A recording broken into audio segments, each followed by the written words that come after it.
Welcome back, YouTube. Slick here in the Slickhead Garages.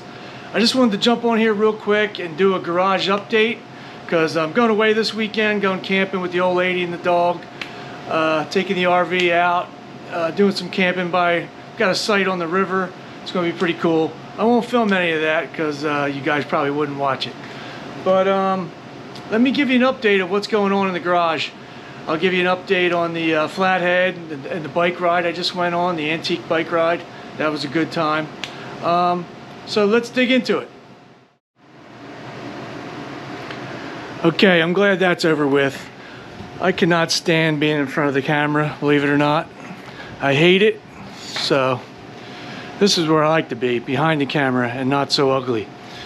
But anyway, in a previous video, my Triumph chopper ride, you might have seen that my brother brought over his 71 Ironhead. So I just wanted to film this bike and go over all its glory before I do repairs and do upgrades that he wants me to do. This bike has been here previously. He wanted me to get it roadworthy. I got the motor running. It had sat for probably 10-12 years without starting, so I had to pull the carburetor. It's got a Bendix carburetor. I had to pull the carburetor, clean it, rebuild the accelerator pump. The float was sticking and leaking, all the stuff, the normal stuff that would happen. So I had cleaned and rebuilt this Bendix carburetor already. I also had to dump and clean out the fuel tank. It was full of crap. I had to dump all the oil out of it, put some fresh oil in it. It's got the old school oil tank with your filler stick and your removable filter basket, canister basket here. Sidewalls of the tank were pretty damn clean. Anyway, put a fresh batch of oil in it. I didn't put a lot of oil in it because I just didn't know how much had seeped down into the crankcase, which was a good thing because, as you know, when you let a bike sit for a long time, the oil finds its way down into the crankcase. It gets past any check valves or anything. It'll seep its way and fill up the crankcase. And when you go to start it, if you don't have a problem with it being too much oil, you like that, too much oil, it'll all burp out of your breather tube. And the night I did start it, man, it burped out a big old pile of oil. But that's what it does. So be aware of that if you're ever starting an old motor. But anyway, I got the motor started. She fires up. She's electric start. She ran and sounded great. I have a previous video on this bike, me starting it. This was before I really was making YouTube videos. So you can find it in my channel video history. It sounds really good, surprisingly. So anyway, let's go over this crusty beast. There's not a piece of chrome on here that's any good. Everything's shot. But here's the plan. My brother just wants me to get it roadworthy. So I'm going to go over the brakes, get it running. The fork tubes are bent, so he wants me to put a Springer front end on it. We're just going to put a standard Moto Iron Mid-USA Springer on it, the cheap ones. He also wants me, well, we're gonna have to put some new handlebars on it. I need a new clutch cable. I need a new throttle cable. Like I said, so we're gonna go with a Springer front end. He wants to keep this length on it. This is 6 over, these tubes. So I'm gonna try to talk him out of that. I'm gonna try no more than 4 over. I would prefer he just went with 2 over. That's not a bad look. I mean, what do you guys think? 6 over, I think is too much. Then at the stance, you got the Sportster sticking up, and the frame, you know, I don't like that look. But full disclosure, this bike is originally my stepfather's bike, his original Harley from the 70s. This was originally white at one time. Check out the molded neck. It's pretty cool. He did that himself.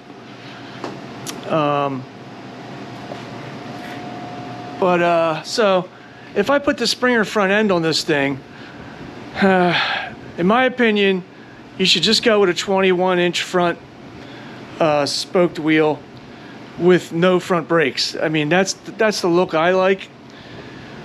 But he has expressed concerns about having brakes and being safe, so maybe I'll get him a mini drum. They sell a mini drum for choppers that it still looks cool, and it'll give you some stopping power and not a lot. But let me take you over to this side. There's a whole lot going on over here. Now, it's got this little oil cooler on it. Now, I don't know how much that's going to do, or why bother even doing it. Yeah, there's plenty of Ironheads out there that run without oil coolers on them. They're just fine. But if he's hell-bent on me keeping that oil cooler, this has got to go. I mean, come on, this is horrible looking. Who does that?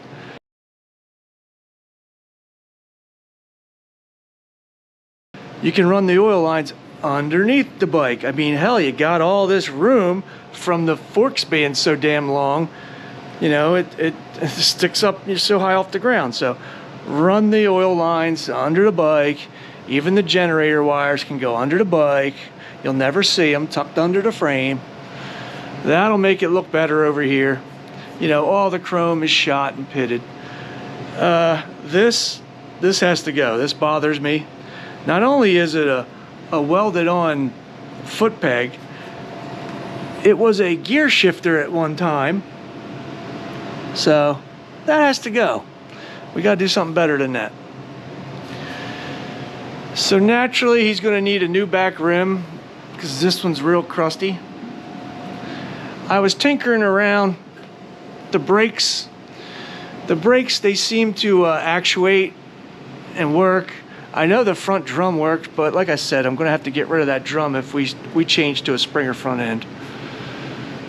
You know, we'll have to come up with some kind of headlight. Got to put a battery in it.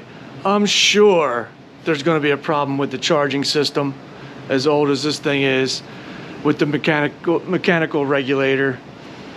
I'm sure there'll be problems, but this thing's pretty cool.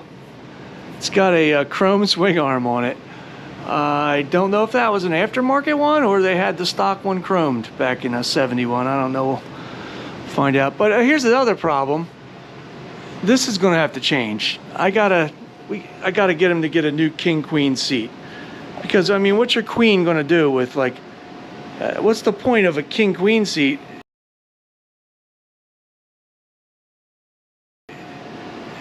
if it ain't tall and she has room to stretch out and lay back? I mean, that's horrible. So I'll get him to buy a new king queen seat, and then I'll weld up a sissy bar for it. You know, get it looking a little better than it is now. Just get it roadworthy. He doesn't want to go full on chopper build with it, which I wanted him to. I wanted to chop it in half and weld on a hardtail, but he doesn't want to spend the money. You know, it's expensive. It gets expensive to build a hardtail chopper bike. You end up spending $4,000, and you have a really nice looking bike with these Ironheads. I mean, this one would need a lot of work. New rocker boxes. I'm sure we pick up some chrome ones somewhere, swap meets and whatnot. Timing case. But none of that really matters. We just want to get it roadworthy. He just wants to have it to be able to take it for a ride every now and then, you know. But we'll hook it up. We'll make it look cool. He dropped it off with a pocket full. He gave me a pocket full of money to get started. Start ordering parts, which I haven't done yet. I got to get on that. So, the Flathead. I was going through all my old biker magazines, Easy Rider, In the Wind. If you ever need inspiration when you're building bikes, just come in here, man. Check out all these old pics. Fun fact, my biological father is in this magazine. Right there. He's no longer with us, and it really doesn't matter, but my real father is my stepfather who raised me. But anyway, if you ever need inspiration, just dig into these old chopper magazines, man. This is back when being a biker really wasn't cool. It was frowned upon. Society really didn't like us then. This is the real deal in here. I gotta watch what I'm showing you. End up showing you a little too much. Whoop, there's some not so good stuff in here. I mean, it's good stuff. I mean, YouTube might not like it.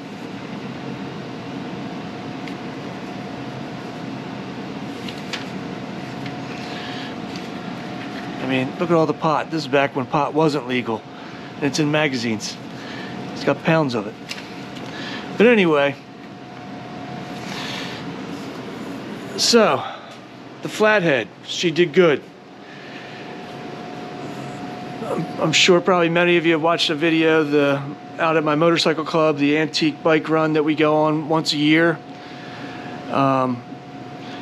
You know, it pushed her a little too hard than I really wanted to during a motor break-in, going up and down those mountain roads and whatnot, and you know, downshifting, upshifting in a pack of bikes. You know, I forgot about that's how it was going to be. I was just so excited to get it out there because it was running this year. Sorry about that. My camera died. It overheated. Had to throw another battery in. But anyway, where was I? She was doing good.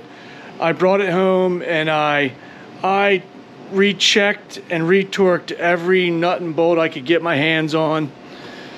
I found like the timing case bolts I could get, you know, a quarter turn on some of them. So I went over every nut and bolt and retorqued down the base nuts and the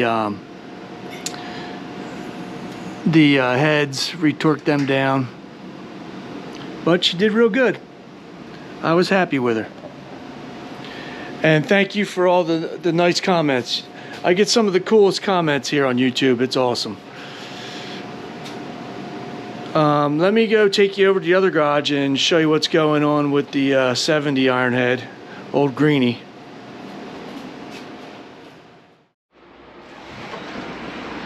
All right, it's hot as all hell out here in New Jersey.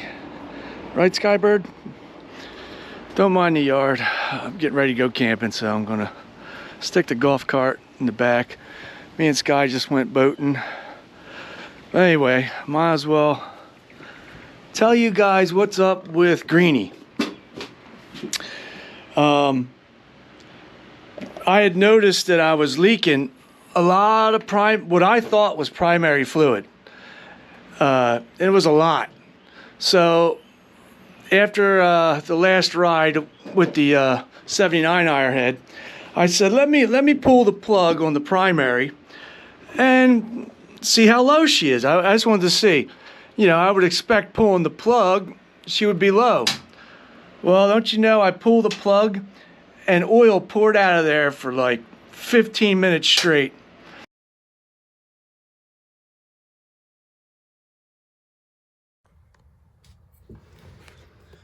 So I went to check the level of my primary oil, and this happened.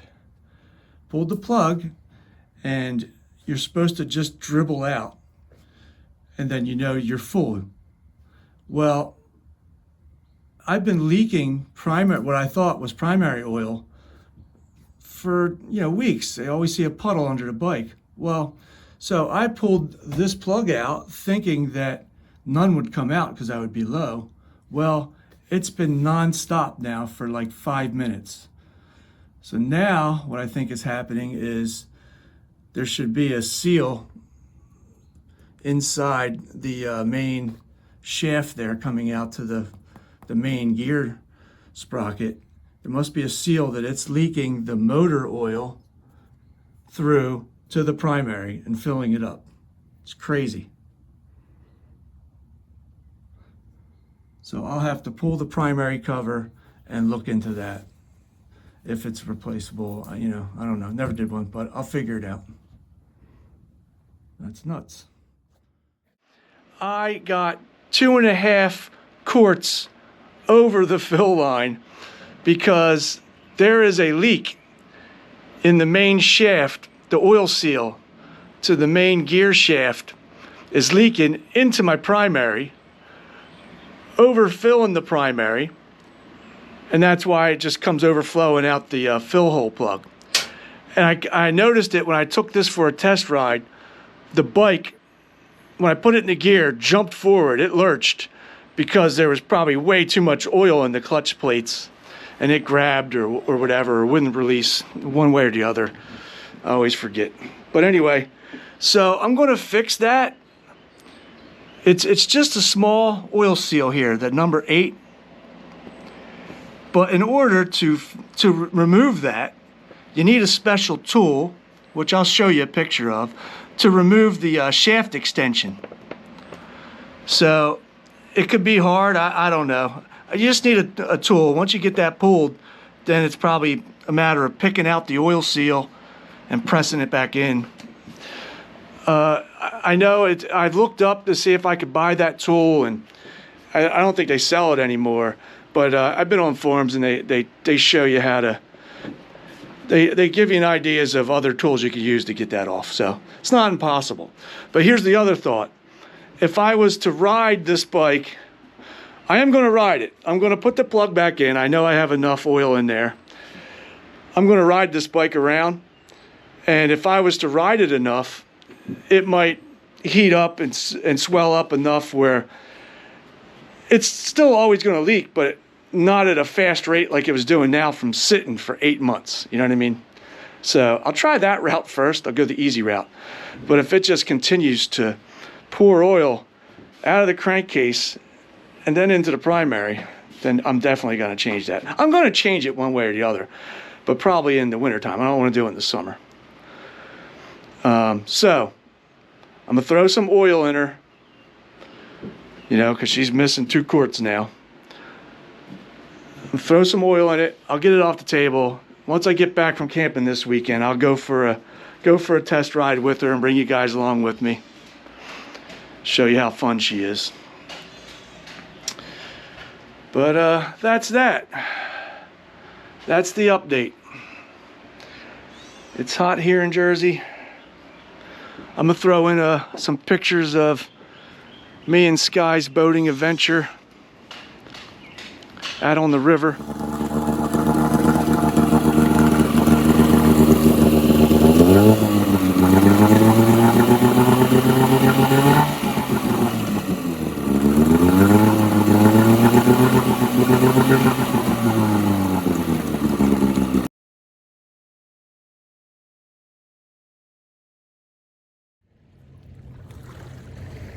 Good girl.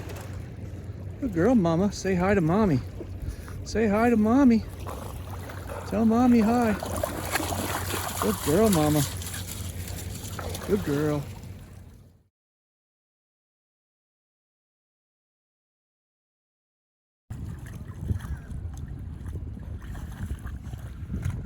Skybird just having a good old time playing in the little tide pools. You still talking? I found a lead ingot that my father had.